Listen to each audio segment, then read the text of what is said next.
The enemy is in Washington, and that's why Ron Paul runs not for glory, not for power, not for control. He runs to dismantle the apparatus in Washington. He wants to stop the wars, stop the counterfeiting of the Fed, stop the rip-offs for the big banks and the big corporations, stop the rip-offs for big pharma, allow people to have the vitamins, just to take one issue that he introduced a bill about today, allow people to take the vitamins and minerals they want. The FDA, which is an adjunct of the big pharmaceutical companies, is on another tear about outlawing, or at least making us go pay some rip-off price to a doctor, a government-approved doctor, to be able to get vitamins and minerals we want. What an outrage. I mean, again, this is, Nazi or Soviet kind of stuff. And so we're living in a very dangerous time. On the other hand, there's more and more opposition from the American people. And, of course, Ron Paul is gathering that opposition, focusing it, and scaring the pants off the establishment. So it's very exciting. And we just have, I would say, even more exciting times ahead. Well, we're coming up on the break right now. We'll have more with you on the other side. But where do you see this going as the NFL starts to adopt pat-downs, as we see bus and train stations patting people down, as we see shopping centers starting to get ready for TSA-style security? What does that say about the fascist government? And how do we say no when the people have already said no to the TSA?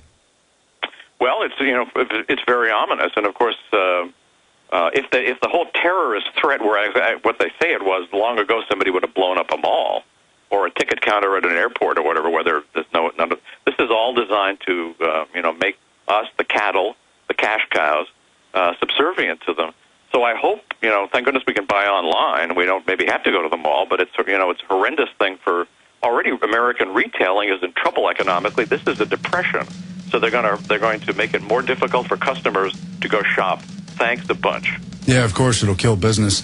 We'll be back in just a few moments. Infowars.com. Coming up, we have Alan Watt and the great terrorism suspect who dared to research it.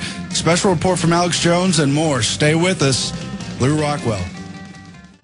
The show's just beginning, but we're in our last segment here with Lew Rockwell of LewRockwell.com, talking about all things politics, all things the dollar, all things the Federal Reserve. And before we get more into the dollar and the quantitative easing, Lew, I wanted to ask you this. How can Ron have the most positive effect? We know you and Alex have discussed, can Ron Paul win? And, of course, if it weren't a rigged game, easily. Even with the rigged game, he's still dominating all these polls.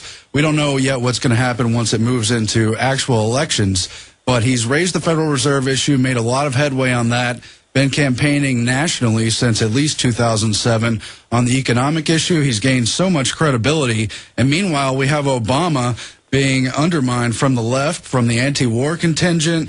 Even the Black Caucus says they're fed up and they'd be marching on the White House if it weren't for the fact that they simply sort of identify with Obama. But why identify with the puppet when the whole system is ruined, Lew?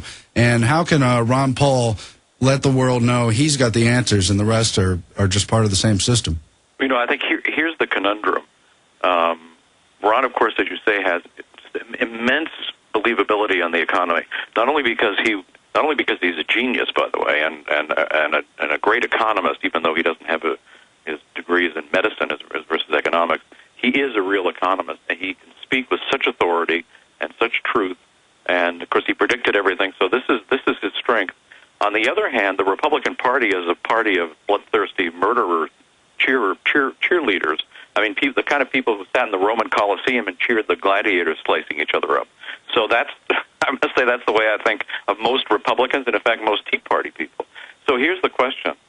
Can people's concern about the economy, fear about the economy, we all realize instinctively we're in a depression, that our kids and our grandkids are going to be worse off than we are. So if people will put that first, then I think this is very doable, because not only because of Ron's tremendous stature, but because of what the government keeps doing to the economy and the Fed. They're making us poorer and poorer. So I think it's a race. It's a race.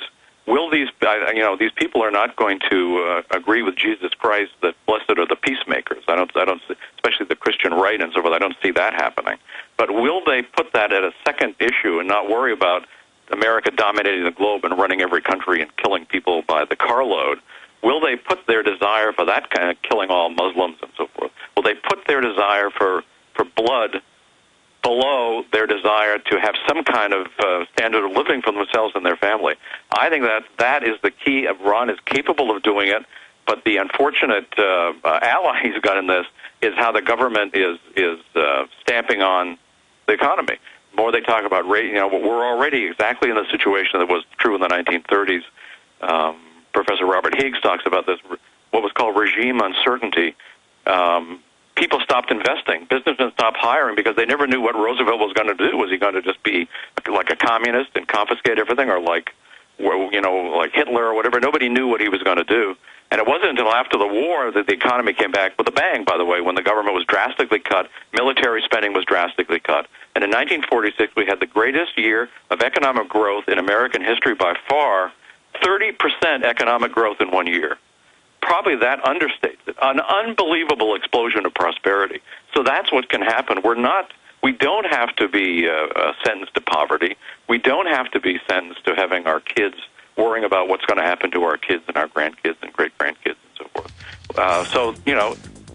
Because the economy is getting worse, Ron Paul not only has the diagnosis about what went wrong, he's got the cure. So that is, I think, where possible victory lies. We just have to see if we can all help him bring that about. Okay, we're coming up on the break. Thank you so much for joining us. LewRockwell.com. Lots of great coverage there. Stay with us, too. Infowars.com. More coming up after the break. You don't need me to tell you that humanity is in a deep crisis. Everyone can feel it. We know a tectonic struggle is now taking place between the forces of freedom and those who love darkness, bondage, and enslavement. Yes, my friends, evil is rising. But take heart. For every action, there is an equal and opposite reaction. Recently, New World Order operative Hillary Clinton admitted they're losing the info war. We are in an information war, and we are losing that war. The globalists are scared. They've overreached. The future of the info war is in your hands. Join PrisonPlanet.tv. Download the thousands of special video reports, ebooks, and more, and get them out to everyone you know. Continue to spread the word about the broadcast on YouTube, Facebook, Twitter, and every other globalist propaganda platform. We are going to use their system against them. The info war now goes into high gear.